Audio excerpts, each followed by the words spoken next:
जालना जिल्ह्यातील पद्मावती येथील पद्मावती धरण ओव्हरफ्लो झाले असून परिसरातील 20 ते 25 गावांचा पिण्याच्या पाण्याचा प्रश्न मिटलाय। त्यामुळे शेतकऱ्यांमध्ये आनंदाचे वातावरण निर्माण झाले आहे। हवामान खात्याने दिलेल्या अंदाजानुसार भोकरदन तालुक्यातील पारद परिसरात मागील 2 ते 3 दिवसांपासून जोरदार पाऊस सुरू आहे आणि याच पावसामुळे भोकरदन तालुक्यातील पद्मावती धरण हे रात्री झालेल्या जोरदार पावसाने ओव्हरफ्लो झाले आहे।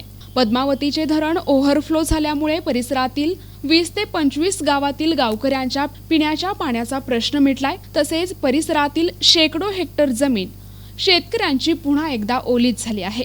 कारण मागील 2 वर्षांपासून या धरणात परिसरात पाऊस होत नसल्यामुळे सर्वत्र ओसाड जंगल पाहायला मिळत होते। मात्र निसर्गाच्या किमयेने एका रात्रीत धरण पूर्णतः भरून ओव्हरफ्लो झाले आहे। त्यामुळे परिसरात शेतकऱ्यांमध्ये आनंदाचे वातावरण पाहायला मिळत आहे।